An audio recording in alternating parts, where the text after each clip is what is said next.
Hey guys, welcome to lesson 3 of course recovery. This subject is the purpose of your life. And it's going to be really cool because this is a topic that we all think about. A lot of us are really questioning these things, especially if you young, maybe 17 years old, thinking about going to college, but you don't know what you want to study. You're still trying to figure out your purpose, your meaning. See, when I was 17, I looked into so many different things like Buddhism, all types of stuff. I looked into spirituality, I looked into business, I looked into a lot of different things to try to figure out what my purpose was. And at the same time, I was almost labeled as a special educated student.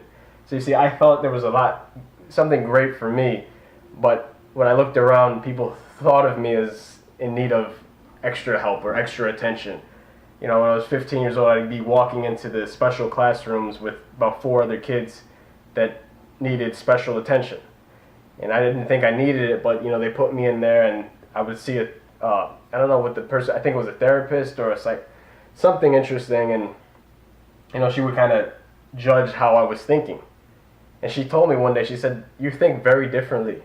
You see things from the moral perspective." So she would show me pictures of situations, and I would tell her what I thought about it, and I would always leave with a moral story behind it of being good or doing well, or some sort of morality in there. And that's kind of interesting because I think I have a lot to do with that going forward. But you see, your purpose is different for everyone, and it's purely unique towards you. You see, no one can label it for you, and it's not identified by what you do. So that means we like to identify our job or our occupation with who we are and what our purpose is. I'm in the United States Army National Guard.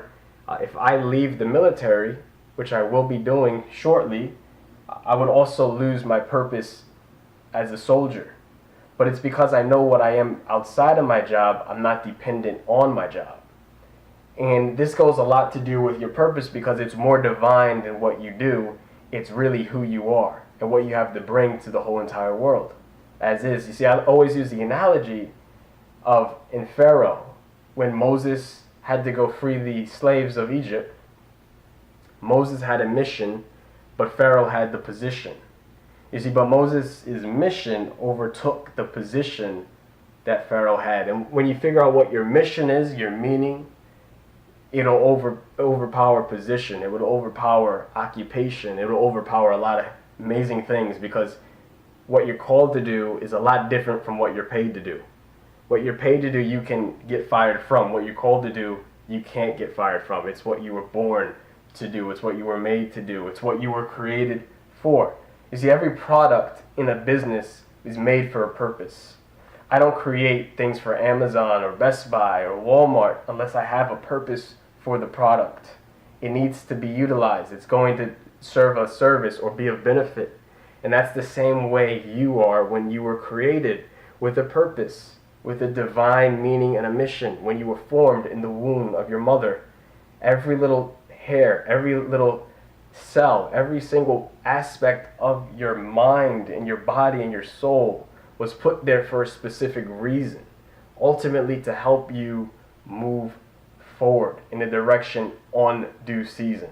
But we need to wait. We need to be patient. There's going to be a time in your life where you're going to have to discover yourself. You're going to have to take that time. It's not going to come overnight. See, the funny thing is in the States, we like to rush things. We got to go to high school, we got to go to college, we got to get the job, and next thing you know, we're trapped because of debt. So now we're working to pay off the debt from college, the debt from high school, the debt from this, the debt from that.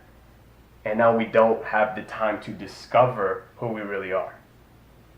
You see, when I look at overseas, a lot of the kids in Germany or France, they take a couple years off after high school to try to figure out who they are, what they want to do. Things like this. It's okay to take a leap year, 2 years, 3 years, 4 years.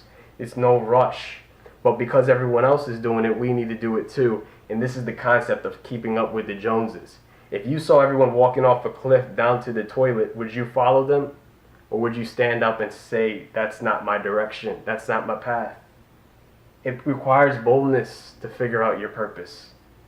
Something that I've been working on for a long time. But it requires you to stand out. Stand firm and stand up for what you will believe and what you will go toward. But this isn't going to come overnight. This is going to take some time, and that's why I'm going to give you guys some hints, tips, techniques, and some strategies that you can implement today and tomorrow for the upcoming weeks to really focus on figuring this out, figuring yourself out, and taking that time that's necessary. Okay, it's nothing to complain, nothing to whine about, but something that's required of you. I don't want you moving through the world not really knowing what you're here to do, because you're here to do something, you just haven't figured it out yet. Let's figure this out together.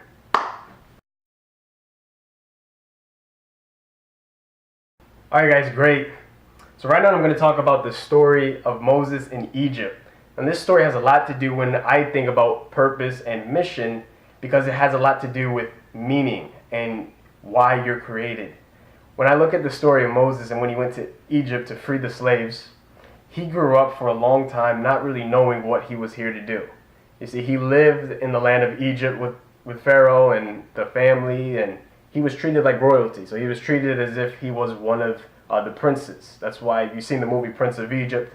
He was considered a prince, and he had a lot of power and he had a lot of authority, but he still didn't know what he was really here for. And it's interesting because not many people are born into a life like that. A lot of people aren't. You probably weren't. I wasn't. Most of us aren't born into a life of privilege right off the bat. We're not lifted up as in kingship or queenship right away. It takes time and growth. You see, a lot of people would aspire to be where Moses was.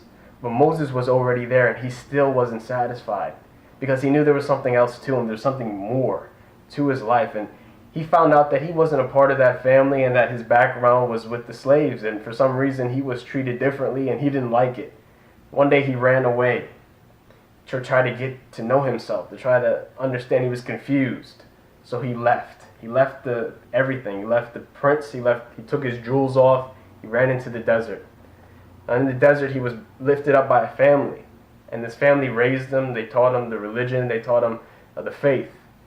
And he grew up, and he took care of the sheep. He was a shepherd, and he had a wife, and he was living a humble life. Very, very humbled. Until one day God called him. He called him out of the blue and took him to a tree that was on fire. It was burning, but it wasn't hot. It was burning, but he could touch it and it wouldn't burn him. And then God spoke to him once he saw this bush on fire, and he told him what he needed to do. Moses didn't believe it because he had a stuttering problem. He didn't think he could be used. So he actually doubted God. He questioned him, and he said, I don't think you got the right person. I think you are making a mistake with me and someone else.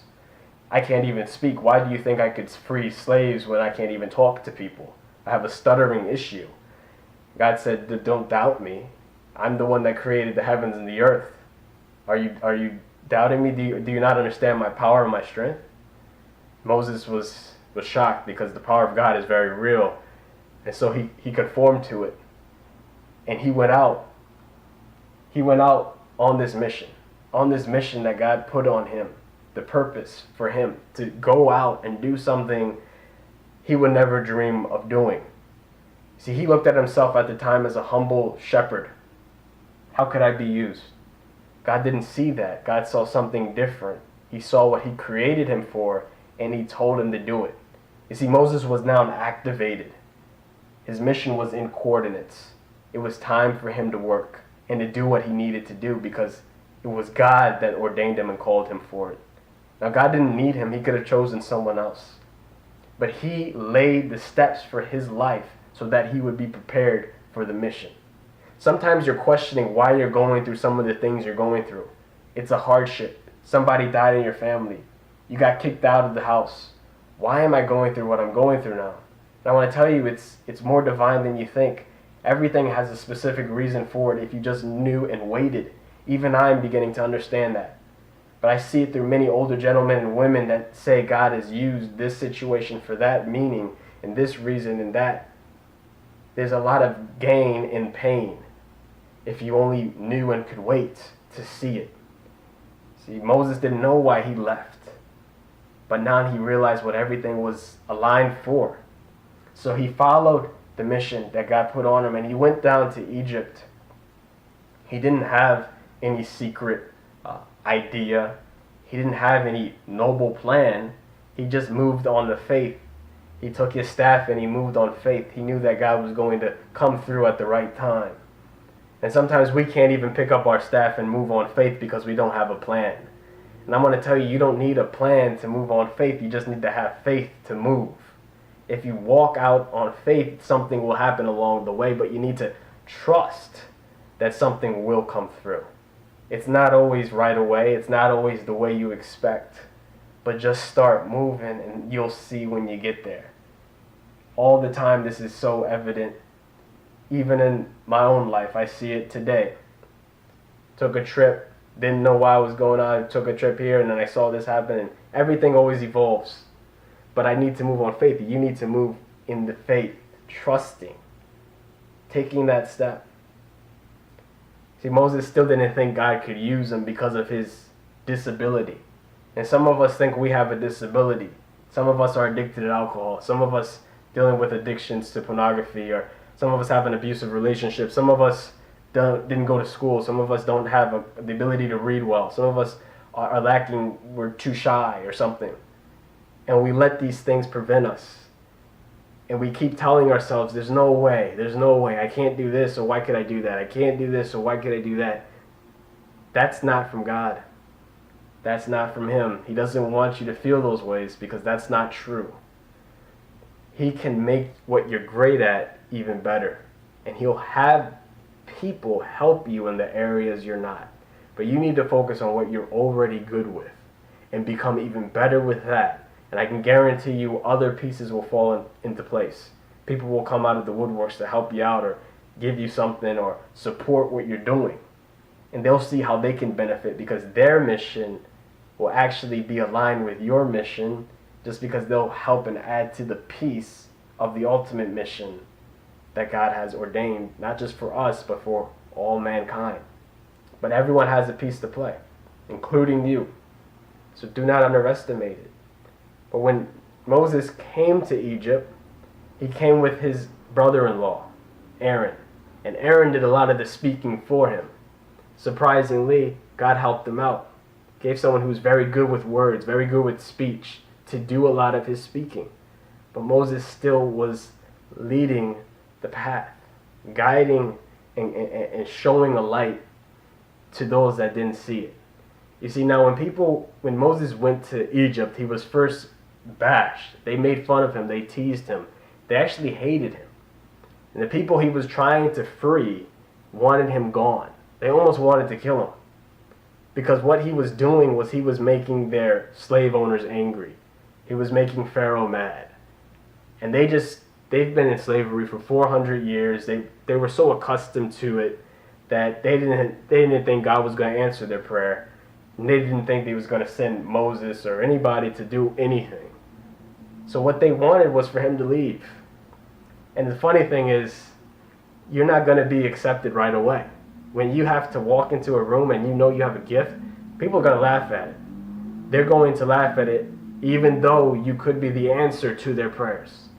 Even though you could be the blessing that they've been seeking, they're still going to laugh at it at first because they doubt it. And it's not like they doubt you. It's most of the time they doubt what God could do through you and in you. It has nothing to do with you. A lot of the time it's just their doubt and lack of faith in God. So it's an amazing thing to see when he can use you and surprise somebody that really doubted you. Somebody that actually thought you weren't amount to much.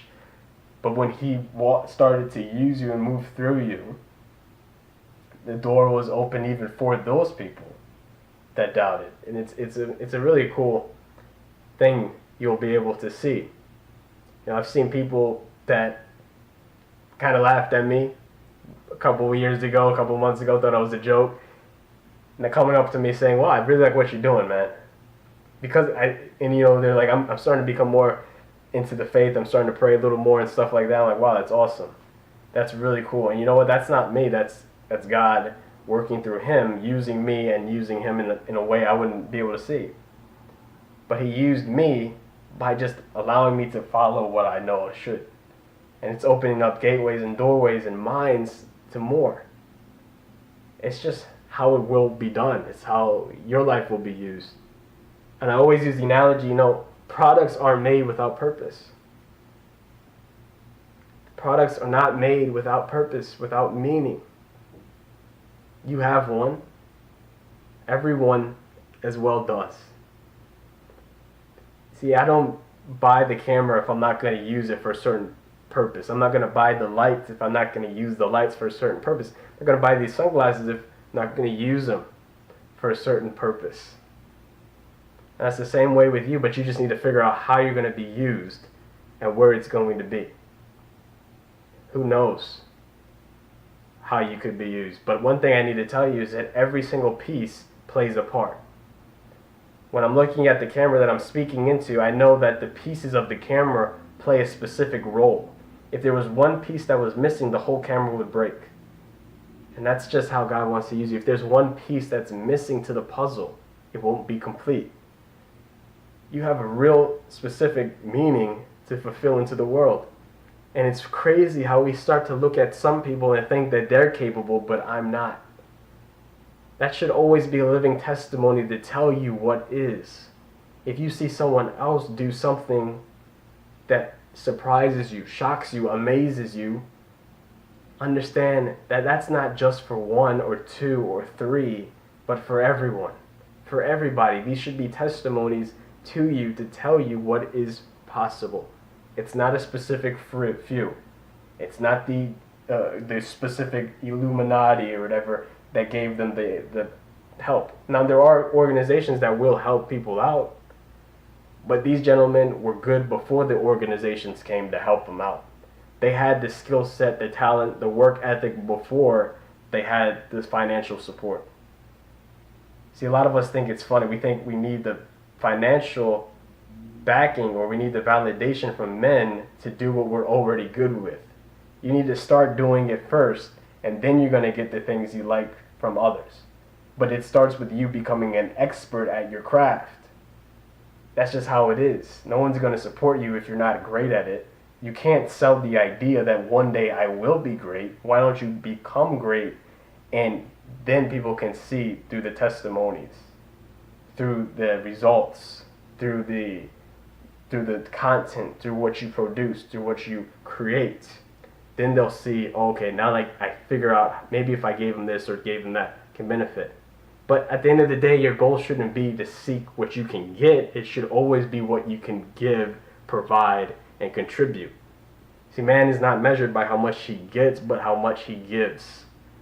And some of this is distorted in today's society because we think if we get the car or we get the house or we get the pay, then we're valuable. I want to say it's the one who doesn't have anything but can give everything who's valuable. It's the one who you walk by on the street that instead of asking for money gives you money, and he has no money, or he only has a little bit but he gives you 75% of it because he loves you. That's the stuff Christ would do. He gave all the food he had, right? Two loaves of bread, two seafood. All these people were hungry. They needed food, right? So he gave everything he had. He gave all the fish, all the bread, and it wasn't a lot, but he gave it all to them, and then God multiplied it by 1,000.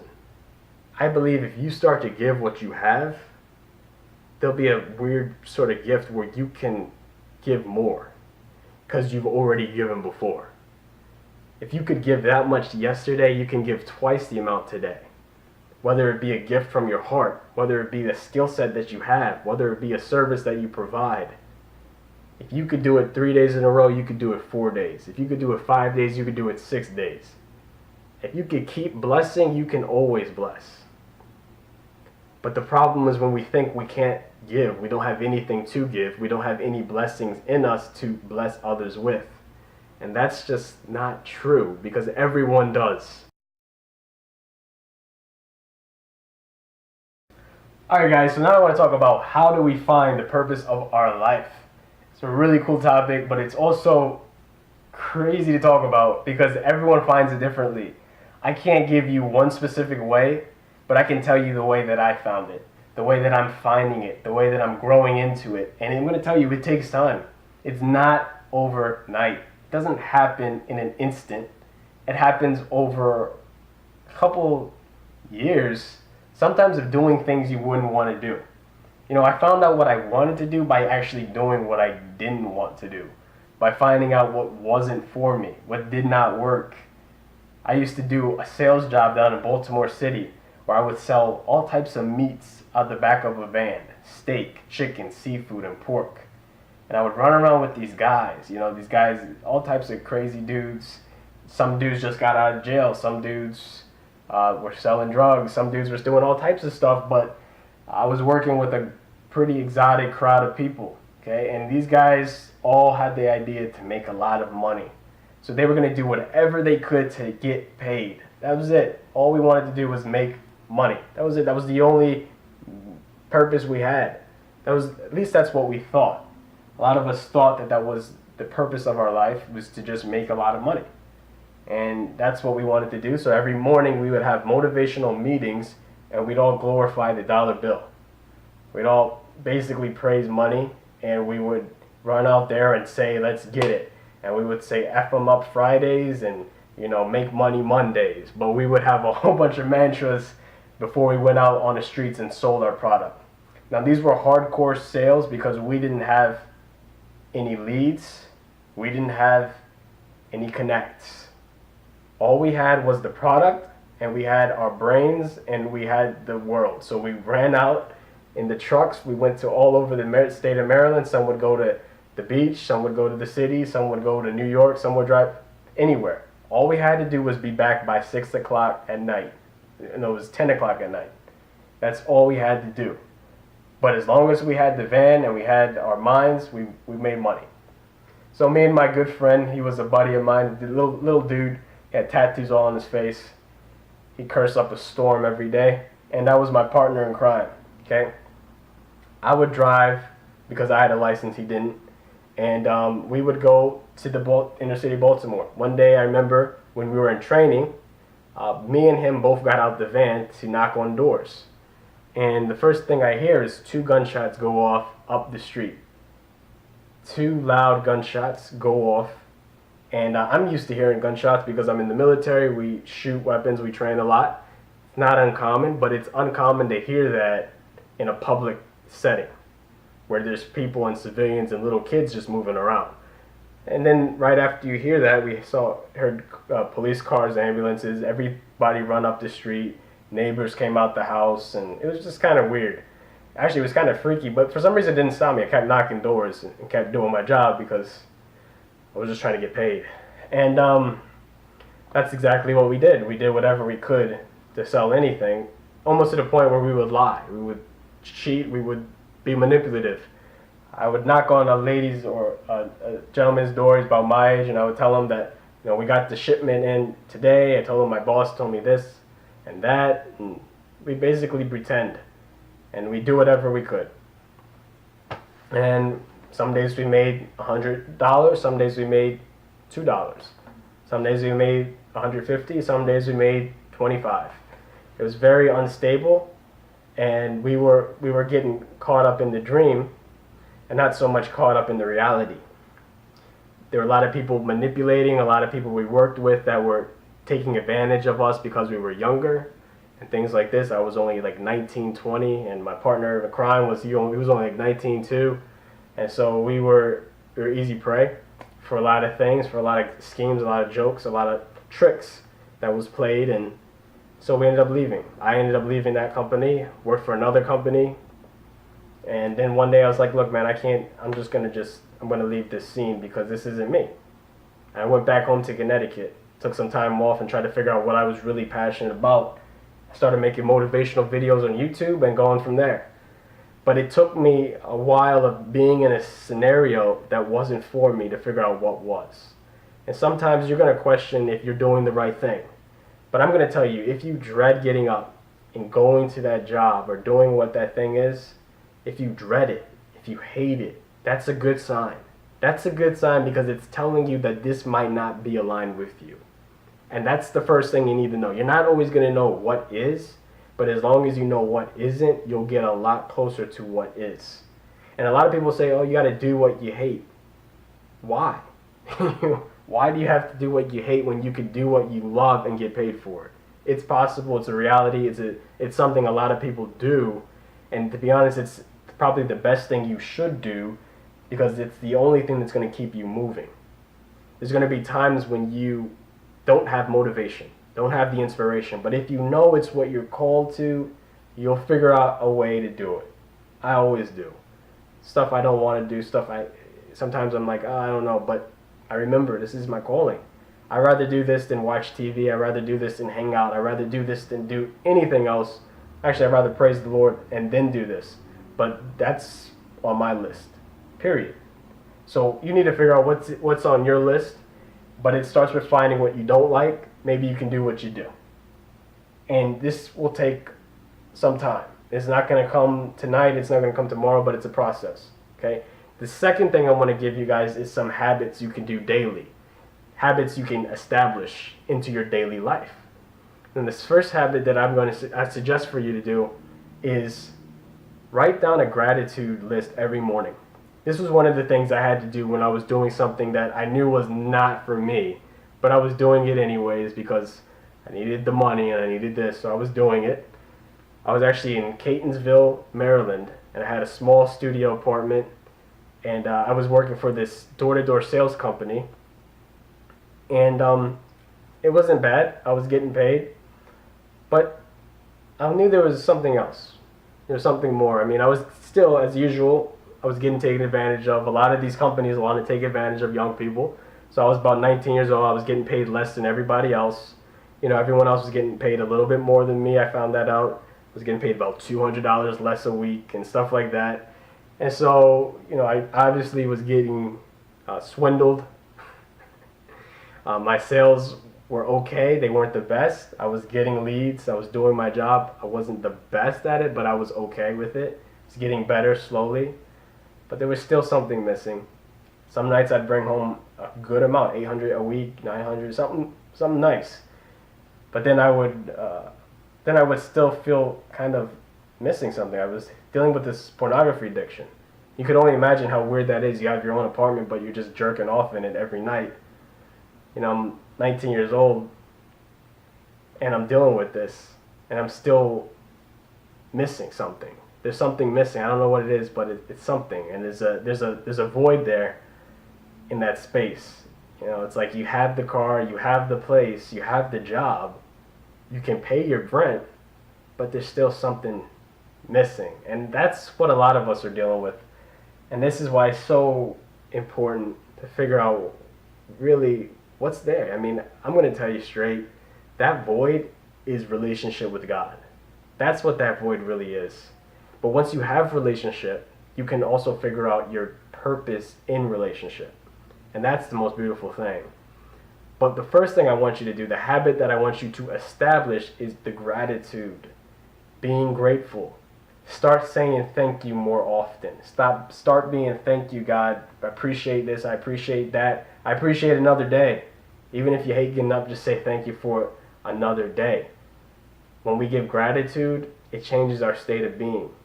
And one of the things I had to establish was a gratitude list. I started saying thank you for things. I started being grateful more.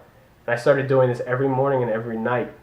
You can establish a list where you just write down everything you're grateful for in the morning, and in the evening, your mindset will begin to change. You'll start to look at the things you love versus the things you hate. And when you can look at the things you love, you'll find more of that in your life. And it will lead you to figuring out what maybe your purpose is. You say, oh, I love the fact that I was able to smile at someone or help somebody out. Maybe you want to help people in the future. Maybe you really like helping people out. I loved seeing that beautiful car. I love seeing that new design. I love seeing that new outfit that I saw on my friend. Maybe you like fashion or designing clothes. I love the sun. I love the nature. Maybe you like doing something with nature. Think about this. You'll figure it out over time, but establish the good habit to form. Because when you establish good habits, it'll break the bad ones. But you want to first establish good habits. And the hint for this is going to be the 3-day trial. You need to figure out how you can do this for 3 days in a row. Once you can do it for 3 days, you're on a good track. If you can do it first day, the second day, and the third day, boom, you're good. Okay, then you have to keep that up for 21 days. So you're going to have to add about 18 more days to that, and then it's wired into you. It takes about 21 days to form a habit, whether that be a good one or a bad one. But once you can do it past 3 days, you've beat the first road. The hardest road is the 3 days. Get through the 3 days, then go for another 18. Okay? So now I want to hop into even more stuff. So stay tuned. It's going to be amazing. Alright guys, so right now I want to talk a little bit more about how we can figure this thing out. Now, some of us are still stuck in our routine. We're still going to the job we hate. We're doing the things we really don't want to do. We don't have a purpose or a drive, but we're just hanging in there because, well, we have to. We have to go with the flow. We have to pay the rent. We have to do the things that we have to do. And I was there too. I was, going to the school that I wasn't getting good grades at. I was stuck in community college at 19 years old, just falling asleep in class every day, doing what I had to do, but still didn't know why I was doing it. I've been there. I was doing a job that I didn't know why I was doing that job. I was getting paid. I could pay for the rent, had enough paycheck to provide for myself and get some groceries and do what I needed to do. However, I was still not really fulfilled, satisfied. Things like this is common. It's not uncommon. This is what a lot of us are struggling. And I want to give you guys the perspective that I've gained on my journey. Okay, I'm not going to say I know everything, I don't. But from my perspective, I realized that it took me taking a leap of faith. And it was a crazy leap of faith. I left school one day, and to my demise, it didn't work out right away. Okay, to my demise, it wasn't a smart decision right away. It didn't make sense that day. Okay, but later on, I realized that there was a lot of greatness that came out of that decision. Didn't make sense right away, but there was a lot of greatness that came from that decision because of what it ultimately led me to doing. However, first, when I did it, I didn't know. I was still demotivated. Nothing changed. I was the same guy. My laziness from school just brought to laziness at home.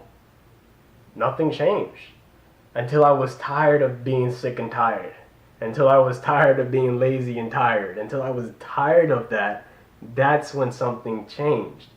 See, I first got sick and tired of being sick and tired at school. So then I left. And I became sick and tired of being sick and tired at home. So then I had to change something because I couldn't leave home.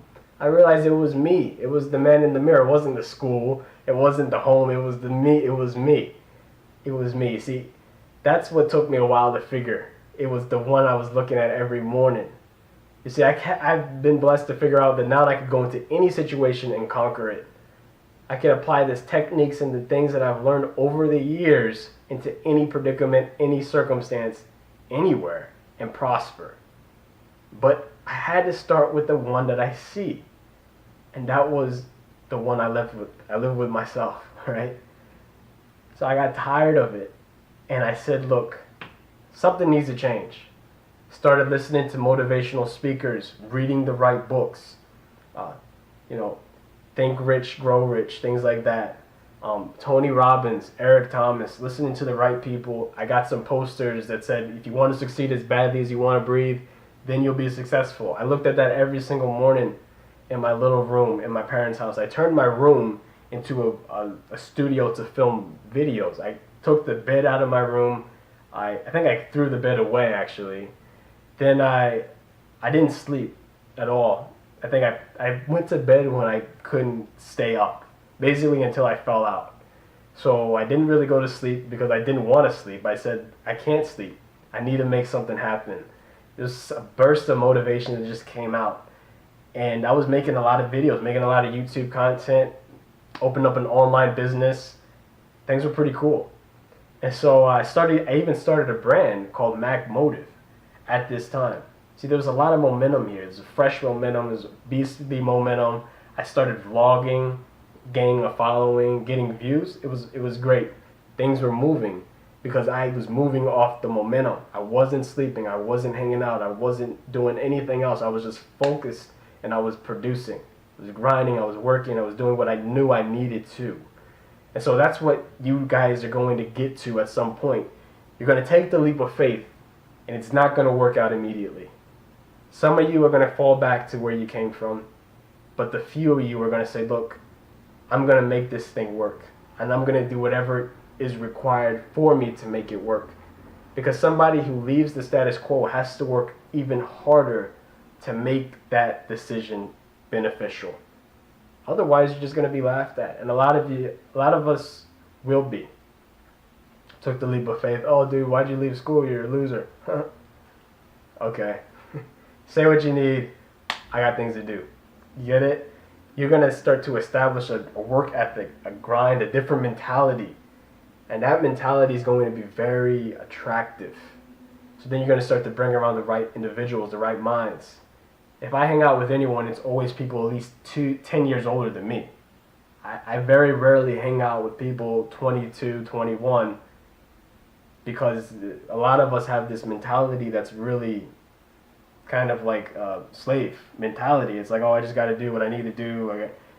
It's a mentality I just don't understand. But when I hang out with people 10 years older, 20 years older, I realize that these guys have a pretty cool mentality. Some of them very firm and proactive.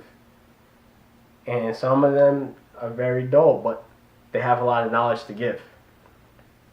I'm not saying 21 or 22, most of us aren't proactive or ready to roll, but we have this mentality where we start to think that we're just entitled to a lot of things.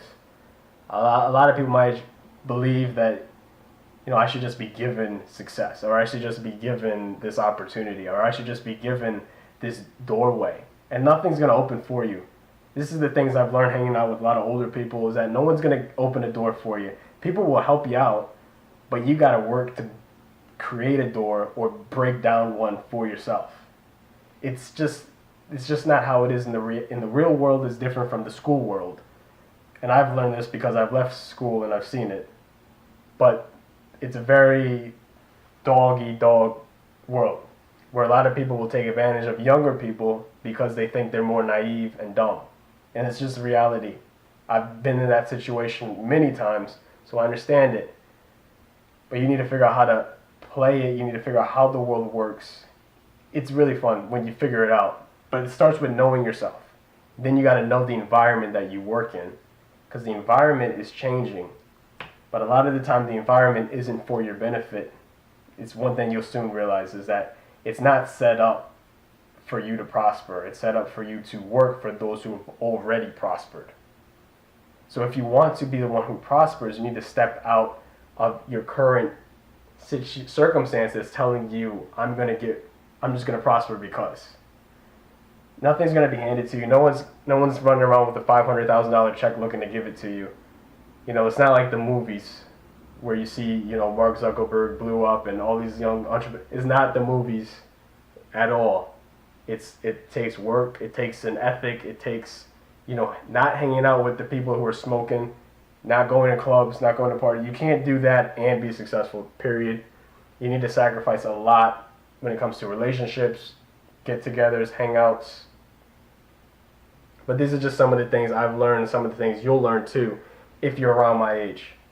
Older people who are watching, thank you guys for watching. I definitely respect you a lot. I wish I could gain more information from older people. But I want to say, look, some of the things you could work on is discovering the passion, discovering the hunger. A lot of older people get tired. They get settled. We settle for mediocrity. I had the passion when I was 20, but, now I got into reality. Well, yeah, cool. I'm glad you're in reality, but that doesn't mean you lose the hunger for growth. If you're not growing, you're dying. There's only one way up, and you got to keep moving forward. So if you're older, watching this, discover your youth again. Discover that inner lion, that inner beast that's in you, and pursue something. Keep setting goals. Keep having a vision, and don't regret anything. It's never too late to take your life back on track. Never too late. There's always a meaning for every breath you take, so understand this. And again, there's no hard feeling here. It's all to help you guys grow, to give you the inspiration and the tools you need to succeed. And I want you to do the best you can, better than me. But through my perspective and what I've seen, it's going to require the work ethic. And it's going to require you to take a leap of faith. So leap of faith. If you believe there's something that you love or you're passionate about, just run into it. Run blindly into it. Quit the job. Do what you like. You might not get paid, but I'm going to tell you, in uncomfortable situations, you work harder. When you need to eat, when you need to hunt to live, you'll figure out a way to get what you need to live. It always happens. If you're too comfortable, it's not going to work out. If mommy's over there giving you 5 meals a day, taking care of you, washing you, and treating you like a 3-year-old, it's probably not going to work out. You got to let your mom know that you're a grown person. I had to do this the other day. Not proud of it. I try to be as respectful as possible, but I had to let my mother know that there's a time when I need to grow. And I told my mom that she might not agreed with me, but that's what I had to do. Some of us can't do that. Some of us can't let mommy go. Some of us can't let daddy go. We need to be taken care of every 3 minutes. Look, if that's you, you got to do what I had to do, and you got to be bold. You got to say, look, this isn't gonna be acceptable anymore. I'm a grown person. I need to start moving toward that.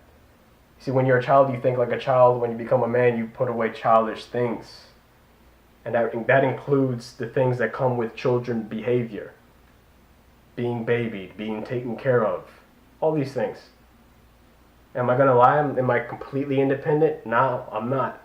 I'm supported, and I'm blessed for that support, because I'm trying to use the support that I've been gifted and blessed with to produce something amazing where I can then support the people who've supported me.